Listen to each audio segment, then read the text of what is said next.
Good morning, Joseph. Thank you so much for being here. I would love if you could introduce yourself. Sure. I'm Joseph M. Leonard, but there's no O in Leonard. And as an author, I have to use my middle initial because I'm Joseph M. Leonard in Michigan, but there's also a Joseph Leonard in North Carolina that has books. So I obviously want you to buy my book, not his books, right? Like I said, I'm in Michigan. I'm in the Detroit area. I'm a former IT guy. I've been writing pretty much since grade school. I'm a holder of several dozen copyrighted materials, including a radio play that won a contest with the local radio station across the border. So, being from Detroit, CJOM, a Canadian radio station, had a contest, and I entered. They wanted you to write a brief radio play to introduce a song of the week, and the song of the week was Billy Idol's "Eyes Without a Face." So I wrote a radio play, the Adventures of Detective Idol, and I spelled it IDLE, so it wouldn't be the same as Billy Idol, which is IDOL, and I won that contest. So in a weird way, Billy Idol affirmed my writing cred. I love that. I would love if you could tell us what your book is about. I know you have a few, but the one that you wanted to talk about today. Yeah, well, first, because I want we spoke before you hit record. It's an ugly, rainy day. There's a getting fall chill there. Here? Is it starting to get chilly there too? Yeah. Yeah. Well, I want to give you some advice. Don't forget when you go out to wear your Dakota. But yeah, I'm sorry. You're good. I can never pass on a bad pun. And also, with your last name, McBride, does that mean you were married in a McDonald's? Oh, Sorry. My book is very, very serious, but as you could tell, I believe you've got to keep a sense of humor, no matter how serious things are going around you. My book, Terror Strikes, coming soon to a city near you. Obviously, the main theme is about terrorism, but that's not the only thing it's about. It's about values, and it's anti-hate. It's about love versus hate, because people who hate us want to kill us. And I also like to say it's very important that despite terror strikes coming soon to a city near you, main theme is terrorism. It's not a book about death. It's a book about life and living, and those both foreign and domestic that would want to deprive you of your life, liberty, or your pursuit of happiness. So to me, that's an important distinction. And also, it's not really a spy novel. It's nor is it a Rambo kind of shoot 'em up, blood and guts kind of a book. It's an intellectual pursuit, a make you think kind of book. And let me actually go to my website here real quick so I can quote it properly. I like to say it's at the foot of every page of my website. Whether you are independent, fair warning, many deem this book controversial and upsetting in many places, which it is meant to be. It's meant to make people think, to challenge their own and others' intentions, motives, own morality, and mortality. This book is not about fear. I don't want to, make you afraid and curled up in the corner in a fetal position, sucking on your thumb and trembling in fear. It's about living life and living, like I already said. I want you to live your life, but I want you to be awake and aware to things around you. Live, but don't be stupid, right? Be awake and alert. Amazing. I love that. What inspired you to write your book? Actually, like I said, I've been writing since grade school, and most things that I write about come to me in a dream. And this book was no different. The opening of this book came to me in a dream, actually in 2006. So I started writing it in 2006. Well, I got like 4/5 of it done. I felt a good beginning, a pretty solid middle. I had my ending written already, but there was just something missing. And I just couldn't quite get what was missing. I didn't feel it was ready to publish. So I set it aside. And then that dream came back to me again last year. And I said, okay, I think I get the message. Now is the time for this. And I picked it back up again. And sure enough, the words just poured through me onto the page. I spent another 6 months fixing that hole in there that I felt that I had. I reworked the ending a little. And since it had been 15 years since I started the book, I had to go back through the beginning too and change a few things that had gotten a bit stale. But yeah, my motivations usually come to me in the form of a dream. And I feel compelled to write about them.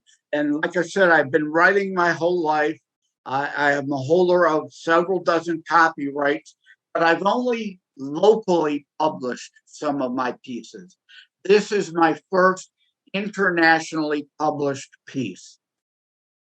Amazing. When you were writing your book, who were you thinking of when it comes to who your book is for? Well, yeah, that's a good question, and it's a typical question. So I'm definitely ready for you. Again, we got to keep our sense of humor, right?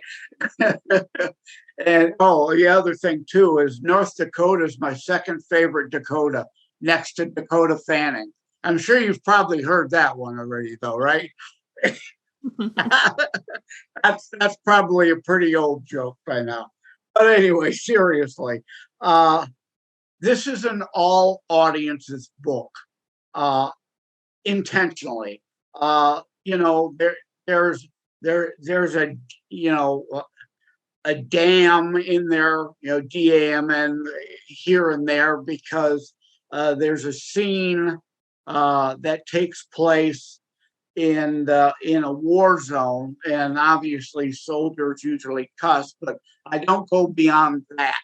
And because I wanted this to be an all age appropriate book, so that someone could read it, middle age, and hand it to their kid, or someone who's older, who may be a grandparent with someone in junior high or high school, because we don't seem to teach history in this country anymore. And this book is what I call faction. It's technically historical fiction, but I like, as an author, I like to make up words too, right? So I call it faction, part fact, part fiction. And it's a fictional story about Martin, a Detroit newspaper man who decides to write a book about terrorism. So we follow him as he does research, and that's the historical part of the historical fiction. He goes through studying various terrorist attacks in relation to, for use in his book. So we follow him, and there are then historical, factually accurate portrayals in the book along with the fiction. So it is meant for young and old, male and female. Like I said, it's not a blood and guts shoot 'em up. So it's not for just macho males, young, old, male, female, religious and non-religious. Now, I have to give the caveat.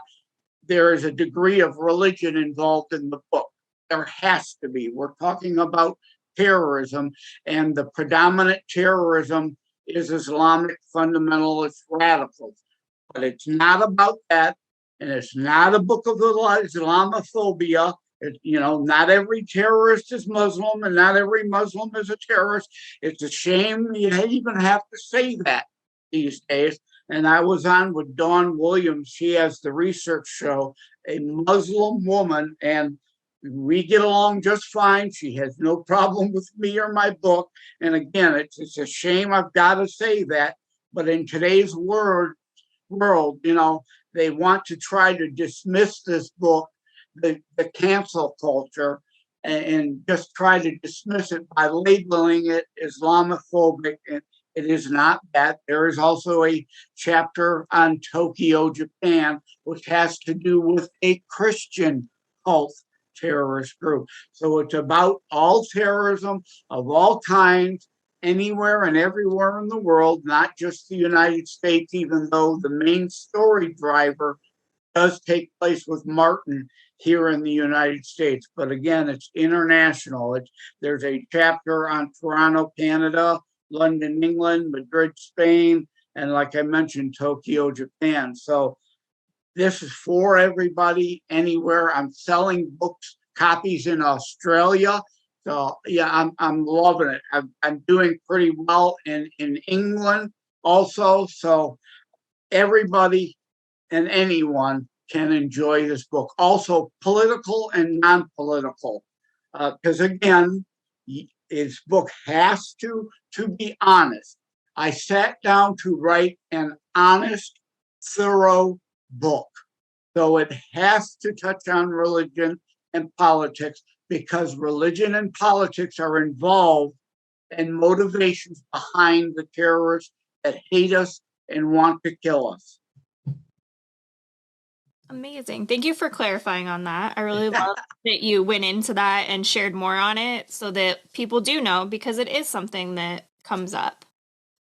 Yeah, people make assumptions, and I'm actually working on another project right now, how to become a published author for aspiring authors, because I achieved my dream of finally having an internationally published book. And you could go to Indiegogo and search for Write and Publish and find that project. And now the train has left the station. My train of thought has gone off the tracks. But I know you touched on this, but how long have you really been writing, and what made you really sit down and start writing your books that you were publishing? Oh, yeah, again, that might usually come to me in dreams, and I've got all kinds. I've got a sci-fi short story. I've got a horror short story. I've got a thriller short story. I've got another novel that's a crime drama that wasn't, just locally published, not on a large scale like this. Like those, came to me in a dream in 2006. And I just feel compelled to write what comes to me in my dreams. And like I said, I started 2006.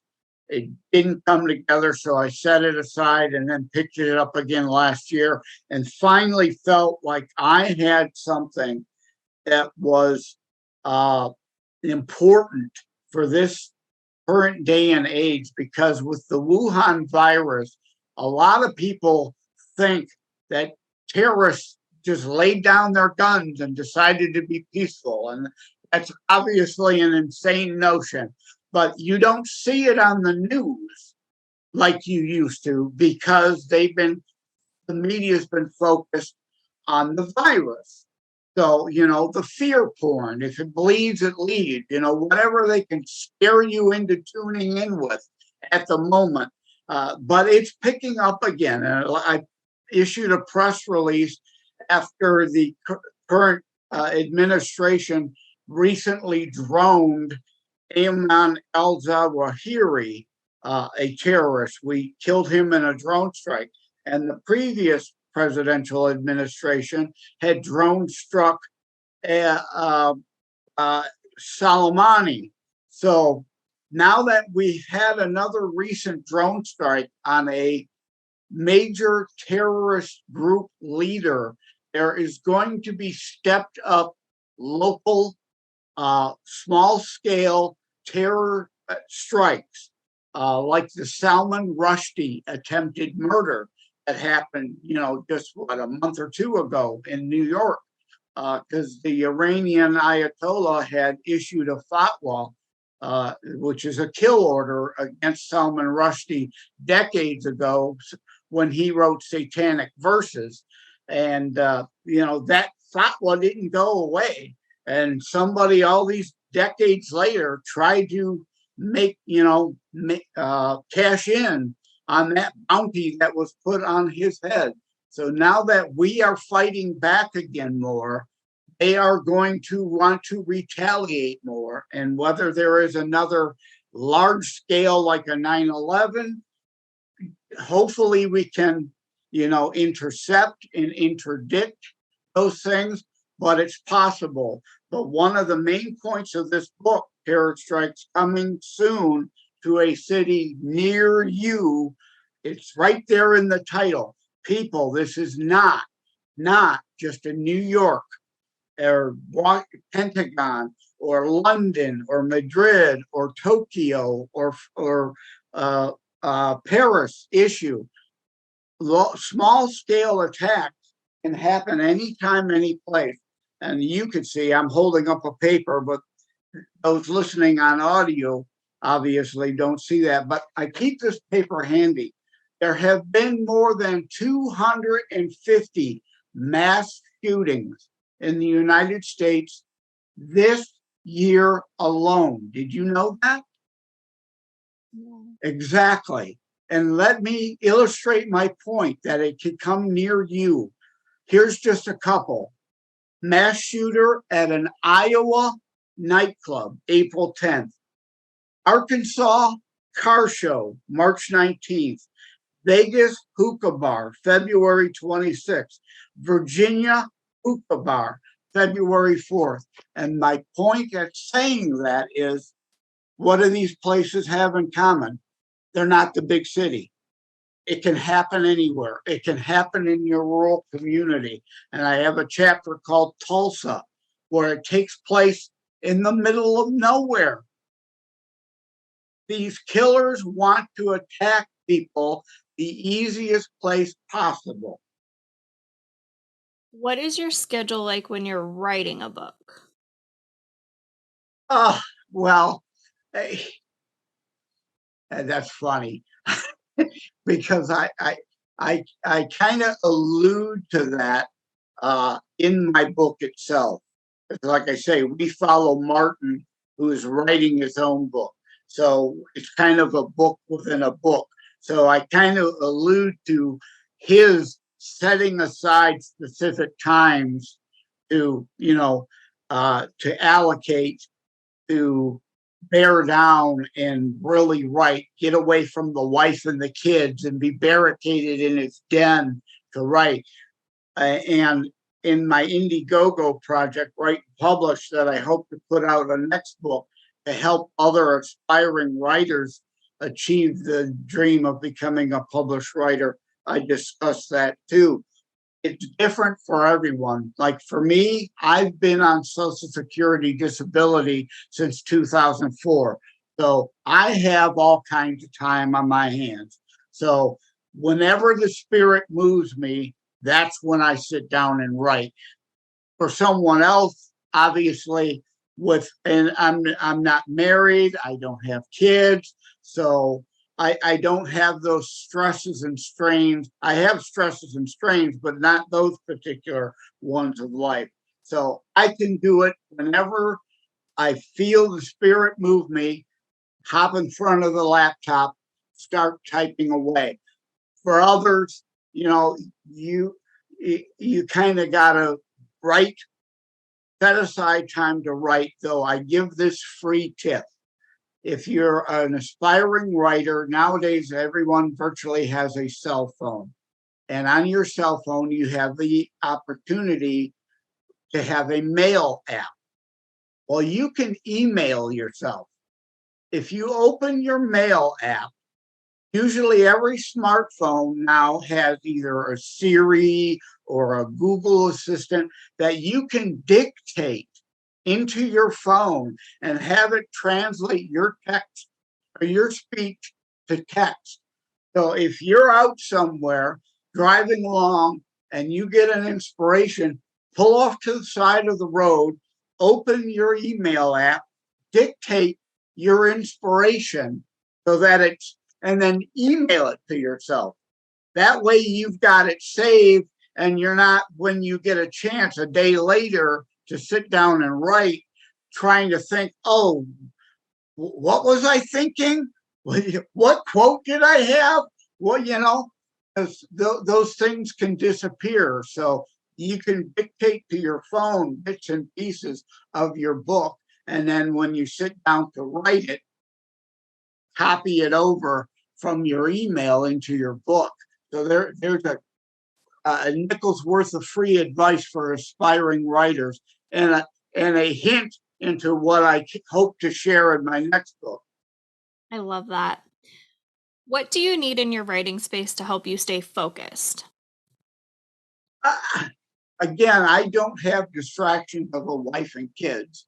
So, so it's kind of an irrelevant question to me. It's quiet around here. I just, obviously turn down the volume on the TV to make sure that there's, no background noise and just have at it. Love that. What is your favorite snack or drink when writing? You know what? I used to be a big Coca-Cola drinker, and I'm getting older. I turned 60 this year. So I know I need to do better, right? So it's not like I drink, a smoothie of kale and stuff like that. I'm not going to go that crazy, but I bought a soda stream. Those soda streams where you can just take plain water, fizz it, and add a flavoring. And so that's what I use. I get the root beer flavor. It's really good. It's almost like having A&W root beer. I'm not saving any money, I don't think, really, over buying 2 liters of Coke, every other day. But I know I'm drinking healthier because I don't have the caffeine. I don't have the high fructose corn syrup, except for the little bit that's in the syrup, so I drink that so that I can try to be a little healthier.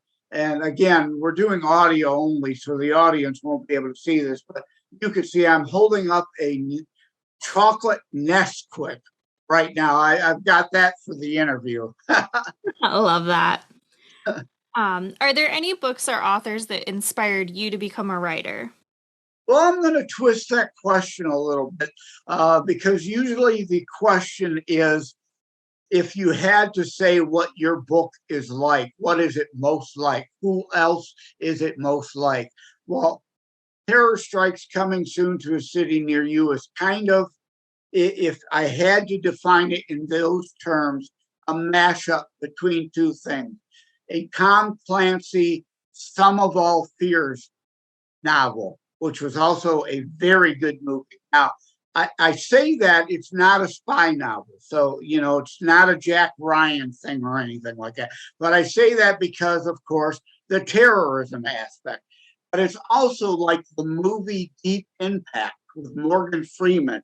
Well, I don't know if you've seen the movie or not, but a meteor is going to hit the Earth. Well, my book certainly has nothing to do with a meteor, but the aspects of Deep Impact where what does the government know and what aren't they telling you?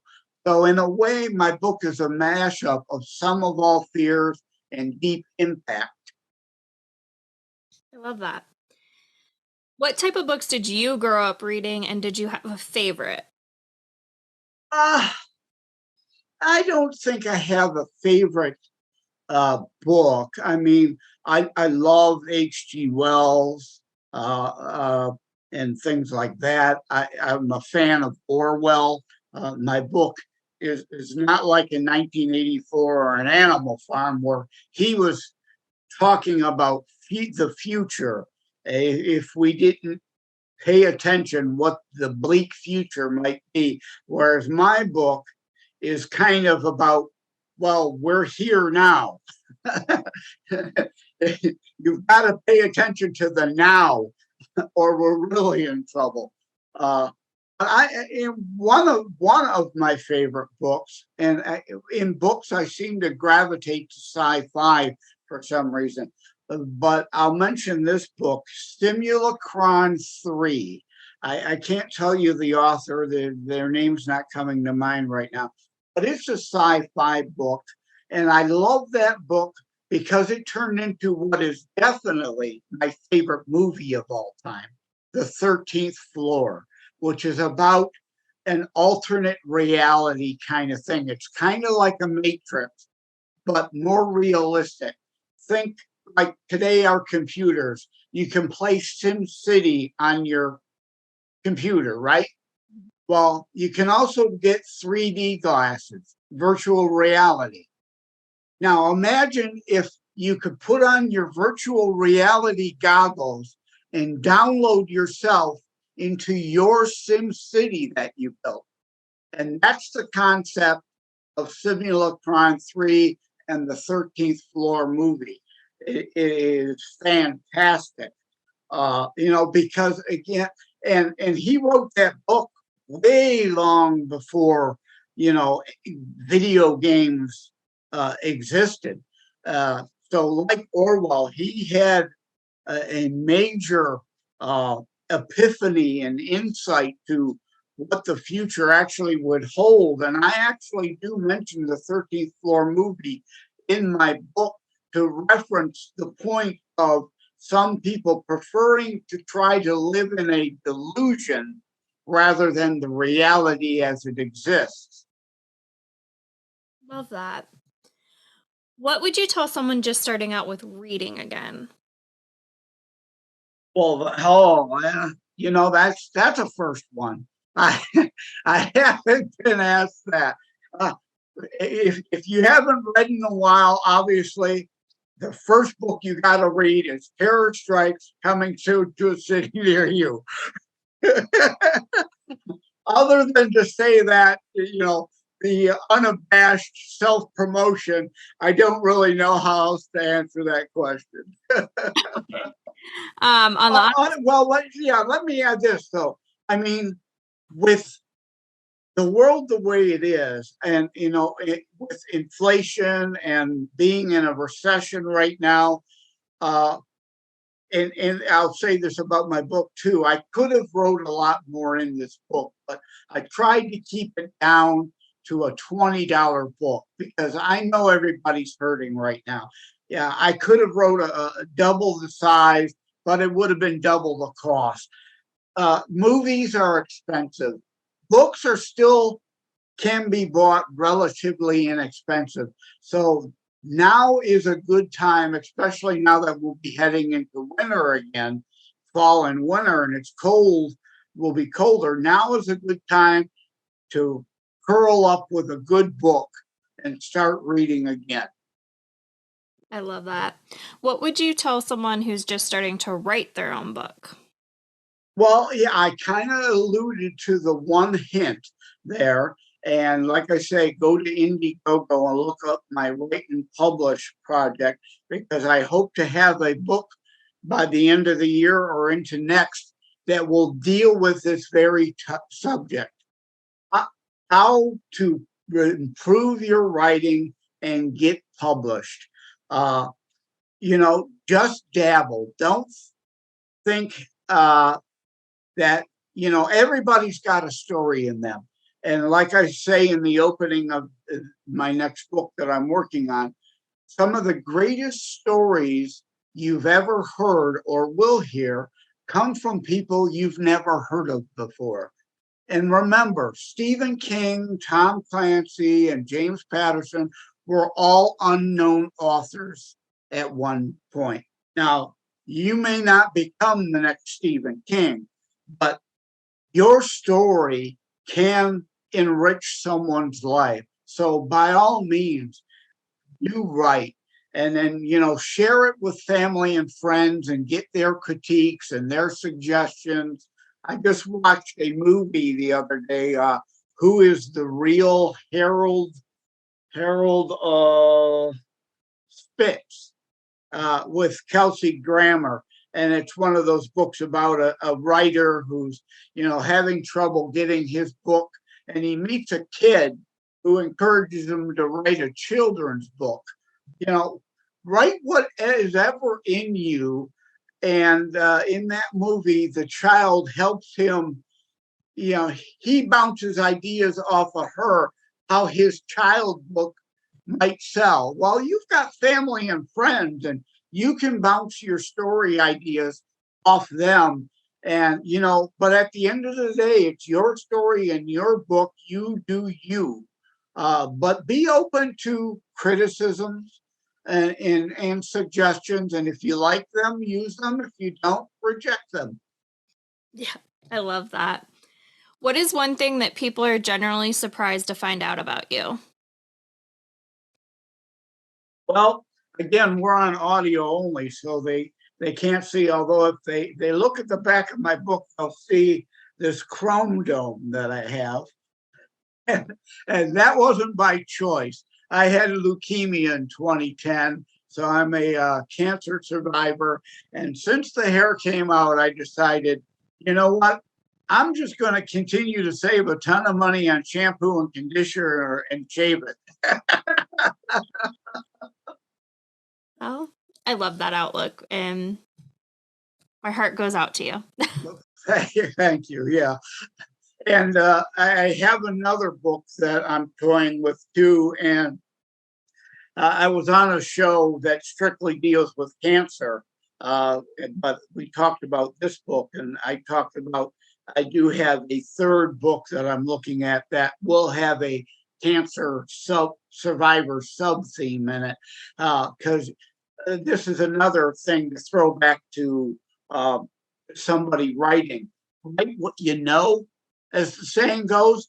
Fictionalize things. Don't copy something verbatim out of life, but you can draw inspiration from your life or others' lives around you. And write what you know. It gives a sense of authenticity, and it also creates an endearment for the character, because if you can't grab a person's attention and make them either like your character, preferably love your character, but at least like your character, or if it's a protagonist, hate the SOB, to want to know how the rest of the book goes, it's a worthless book. You got to catch them in the first couple chapters to get them to want to read through to the end. I love that. Is there anything else you would like to say or add? Well, I'd like to kind of share my life philosophy, and this is in the book. I have my character say it. Remember, things could always be better, but they could often be worse. I love that. It's so true. Where's the best place for readers to find your book? Is signed copies an option? I know a lot of readers love those, and the best place that they can connect with you. Yeah, now obviously it's available at any bookstore. It's internationally published. Again, bookstores in England and Australia are carrying it. If your local brick and mortar, and I'm a big supporter of small and local business, shop local. So if you've got a local bookstore, if they don't got it, they can get it. They can order it for you. Or of course, we all love the convenience of buying online. You can get it at Barnes and Noble online, Books A Million, any number of online stores, of course, Amazon. But a lot of people are not a fan of Amazon because, like Walmart's, people are saying you're shutting down some mom and pop stores, So so you could do that. But yeah, if you want an autographed copy, you can buy direct from me. You could go to terrorstrikes.info, not com or org, terrorstrikes.info, and there's a buy button there. And you can order direct. As long as you have a U.S. address, you can order direct from me. You'll get an autographed copy. I'll include the shipping free, third class media rate. I'm willing to eat that cost. It's not a big deal. So, yeah, you can get an autographed copy. And yeah, autographed copies are nice. I've got a couple dozen in my bookshelf. They are some of my fondest books. And likewise, if you want to contact me for any reason, you could go to terrorstrikes.info. There's a contact tab. But I also have an author site.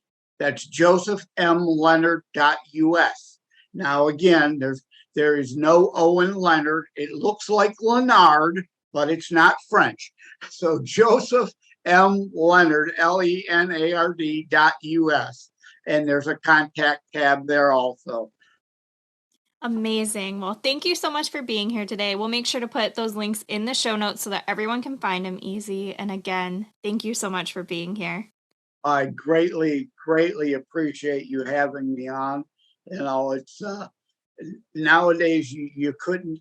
There's so many books that come out throughout the year, and not being an established writer like a Clancy or a Patterson or a King, the only way to really reach an audience to let them know, hey, there's a new kind of book. And I didn't say this yet. Let me throw this out there. 99.9% of all books are cookie cutter books. They follow creative writing formulaic guidelines.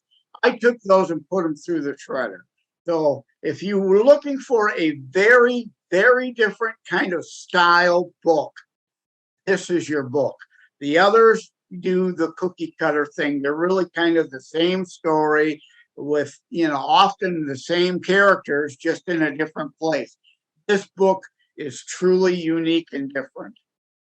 I love that. Well, thank you again. And I will definitely drop those links in the show notes, guys.